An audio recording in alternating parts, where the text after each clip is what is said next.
Hey guys, Mekalb here. I thought I would just talk about it's been three days since the race happened for season one, and just give kind of my thoughts on what happened, what needs to change, type of a thing. So, talk about the race. I think that there was actually really strong competition and kind of interesting too. I think the four Sork team was really cool. I knew that they would fall off later, but they did pretty good, and they were the second place team. I think if our team didn't like lose all of our umph because we were trying to go for world first or sub 30 or bust kind of in my mind, and for me personally Barb just fell off. I couldn't keep up. So anyway, but the four Sork team really cool.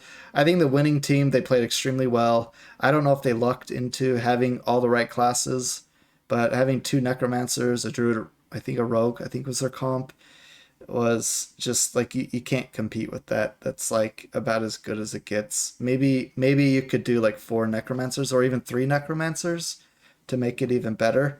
But yeah, there was no beating them. Our comp actually like could not beat them. So good on them.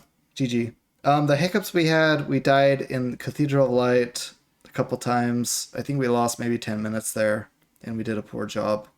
Outside of that, I think we played our part extremely well. The major issues is kind of the late game speedrunning. We just could not overcome the World Tier 4 Nightmare Dungeon barrier of entry.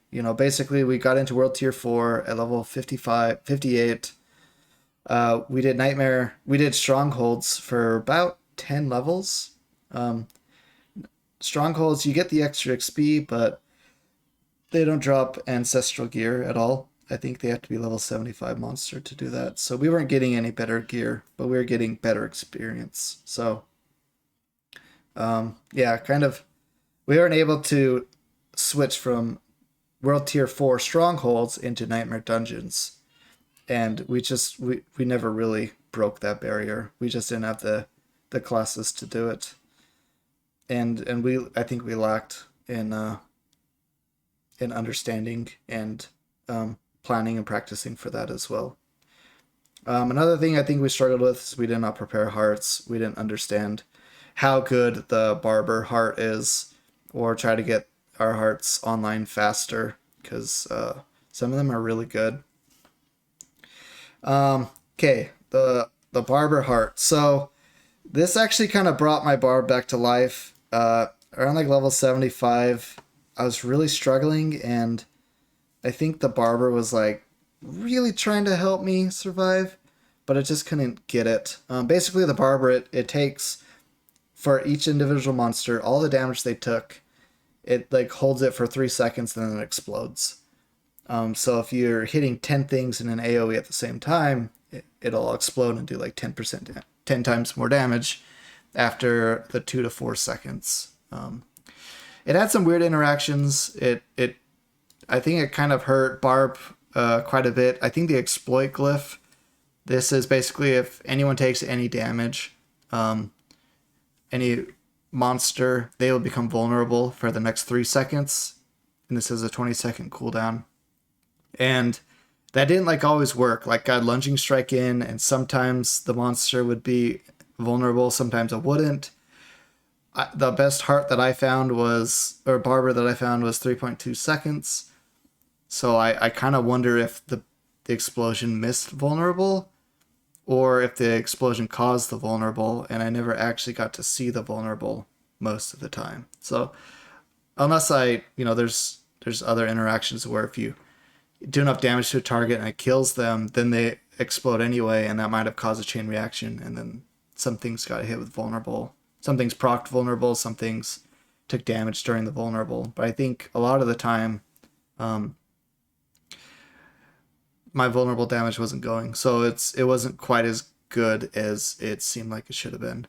It also had some weird, like it kind of hurt some of the aspects I was using. Like accelerating aspect is when your core skill crits, you get attack speed, but that either happened significantly less because of Barber, or it never really happened. I took this off pretty fast when I realized what was going on. I'm not sure I was making things bleed, and that caused a slew of issues as well for my spec. I was playing Hoda, by the way, so and you can see my guide for Hoda down below. I used Upheaval and then into Hoda. Upheaval until level 25, Hoda basically through the end. I tried to do Whirlwind for a minute, but that felt super bad. Okay, the experience changes. My thoughts. Overall, they were really bad. Like, I think Blizzard just screwed it up. And I can't defend it in any way. They nerfed open world experience, which makes no sense because open world experience sucks anyway. So there really isn't an explanation for that I can think of. They reduced everything in World Tier 1 and 2 to your champion, your character level. And I don't know how I feel about it. I didn't see that in the patch notes, or I wasn't aware of it, so I didn't like how I just literally found out on race day when I was like level 15. I was like, wait, these are supposed to be like level 20. What the heck? Why are we taking this route then if everything's level 1? So kind of weird. Experience change, like the rewards for killing higher level stuff, they just missed the mark as well. Basically what they did is they gave the best builds more ammunition. This almost only helped the absolute most busted build, which was flippin' Druid. Or Necromancer. Sorry, I was watching the Druid suck everything in on the gameplay. But yeah, basically it made Necros just that much more busted because no other class could really take advantage of this. Not until at least like level 80, 85. And I think they should have made it like less levels and more percent per levels, or even more percent for the same amount of levels. Make it 3% per level for 10 levels, or 5% per level for 5 levels, or 3% per level for 5 levels. I think of all the options they chose, they basically chose the wrong one. So, kind of weird. Nightmare Dungeon changes. I think overall it was good. I think just getting more experience from Nightmare Dungeons is good. I think the swapping out for different dungeons, I kind of expected that. That was good. I wish that there wasn't the exploit to keep the same Nightmare Dungeon. I think that was... The only reason I liked it is because it made the race shorter, and a 40-hour race or whatever, it's just a bad amount of time. It needs to be, in my opinion, like less than 30 hours.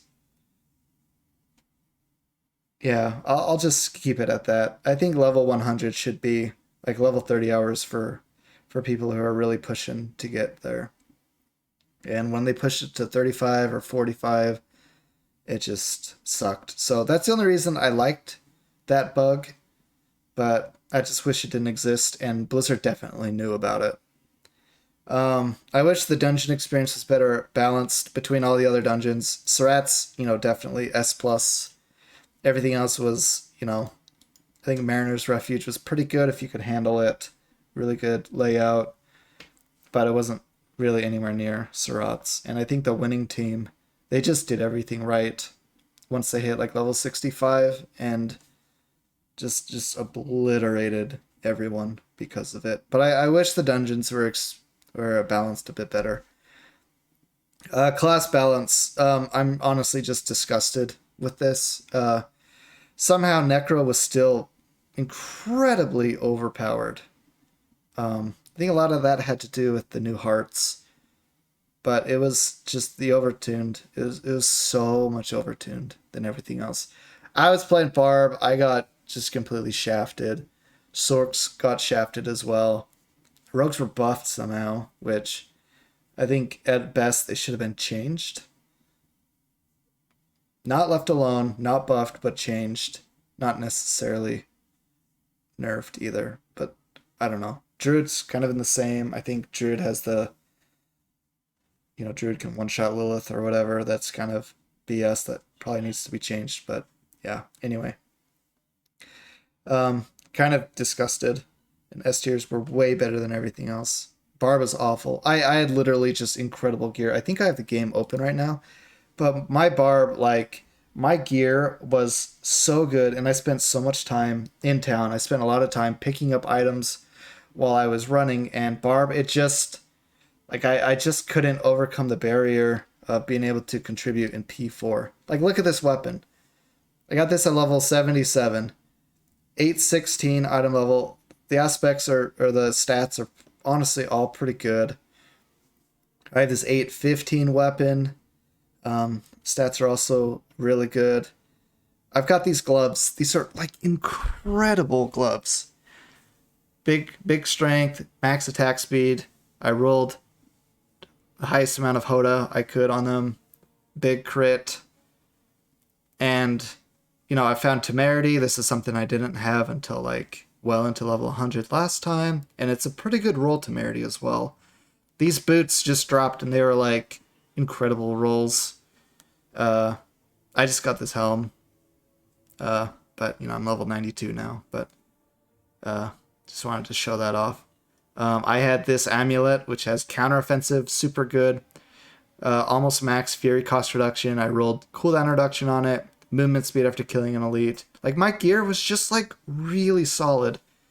And at best, I was barely keeping up with Rogue and Druid. And, you know, kind of just felt really bad. So, anyway, just thought I'd give you my thoughts on all of this. Went a little bit longer than I wanted, but please subscribe to my YouTube channel. Buffs are coming for Barb, I believe. Let's hold on, and maybe Barb will be the best class in Season 1 after those buffs come. Let's hope. Alright, thanks guys. See ya.